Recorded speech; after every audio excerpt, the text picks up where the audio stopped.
Që nga momenti kur Silvinjo mori drejtimin e kombëtares shqiptare, shumë gjëra ndryshuan, jo vetëm mënyra e të luajturit, por dhe mënyra e të zgjedhurit. Trajneri brazilian ka ndërtuar një bërtham ku disa lojtarë janë kthyer në shtylla të padiskutueshme, ndërsa të tjerë ndonse me emër të madh apo të kaluar të suksesshme kanë humbur vendin dhe minutat. Nga Christian Aslani, që nuk mungon thuajse asnjëherë në formacion, te Nedim Bajrami dhe Yasir Hasani, që nga titular të padiskutueshëm kanë kaluar në hije, nga Strakosha, që ka fituar betejën e Portës, dhe Berisha, që nuk është thirrur më, dhe deri tek ata që mezi kanë grumbulluar një apo dy ndeshje në drejtimin e tij.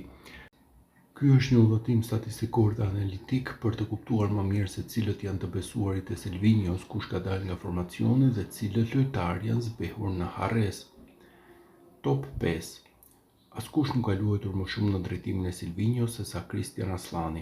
Me 26 paraqitje, ai është motori qendror i skuadrës, një profil që bashkon qetësinë, shpërndarjen e topit dhe qasjen moderne të një regjisori në ndërtim. Edhe pse me vetëm 2 gola dhe 2 asist, Aslani mbetet lojtar kyç në balancën mes fasës mbrojtëse dhe ndihmës për sulmin. Nëse është dikush me të cilin Aslani ndan podiumin, ai mbetet Nedim Bajrami me 25 ndeshje, 6 gola dhe 3 asist. Një nga lojtarët më produktiv në aspektin ofensiv, i cili shpiku disa gola edhe në ndeshje vendimtare. Kontributi i tij është i madh, pavarësisht se e ka humbur vendin e titularit në ekip.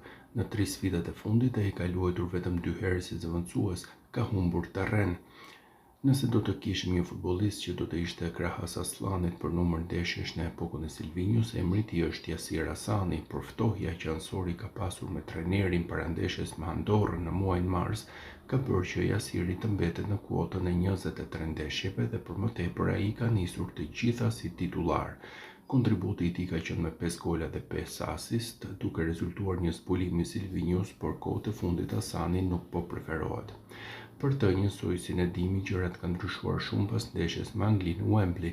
Nëse Bajrami ka luajtur pak, për Hasani nuk është rezervuar as një minutë në 3 ndeshjet e fundit. Në mbrojtje, Mario Mitaj ka qenë ndër më konstantët me 23 paraqitje.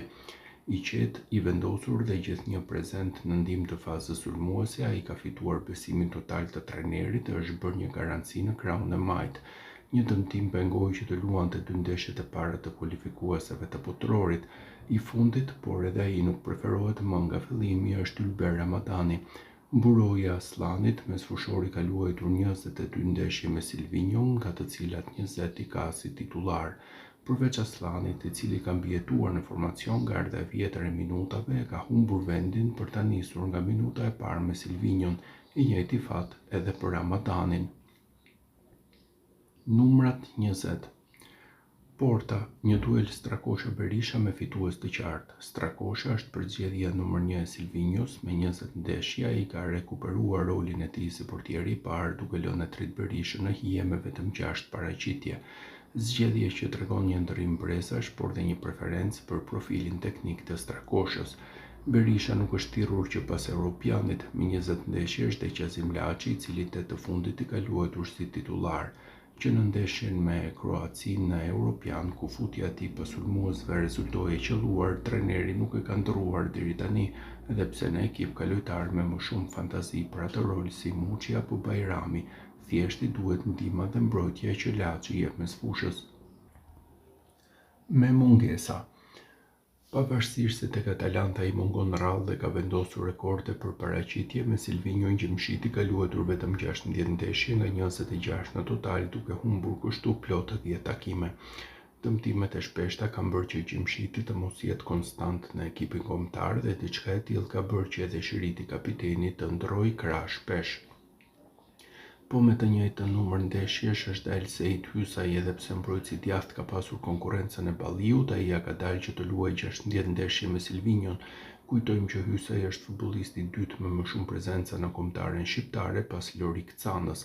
Në këtë nivel renditjeje për numër takimesh është e Taulant Seferi, edhe pse ky i fundit nuk është thirrur në vitin 2025 nga braziliani.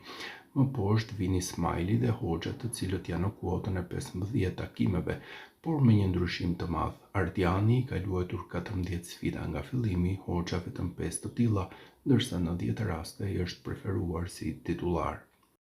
Në përballjet e fundit Arbri ka bindur Silvinjon dhe është hedhur në fushë nga fillimi.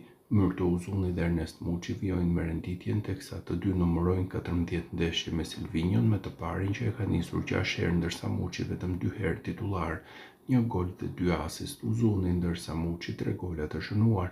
Me 13 paraqitje është Arlinda Jeti dhe më pas me 12 vjen Ivan Balliu. Poshtë numri 10.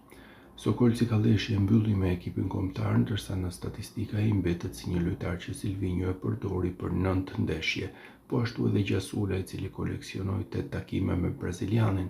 Poshtë tyre me lojtarët që kanë më pak se 10 paraqitje në drejtimin e këtij trajneri vijnë Marash Kumbulla me 7 paraqitje, Enea Mihaj me 6 ndeshje, Kedi Bare po aq dhe Muja me 5.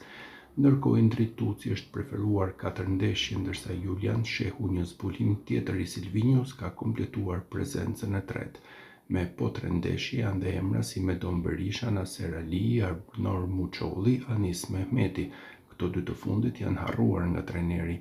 2 ndeshje ka luajtur Adrian Pajaziti dhe nga vetëm një ndeshje Amir Abrashi, Marvin Çuni, Sebastian Spahiu, Elhan Kastrati, Armando Sadiku dhe Frederik Veseli.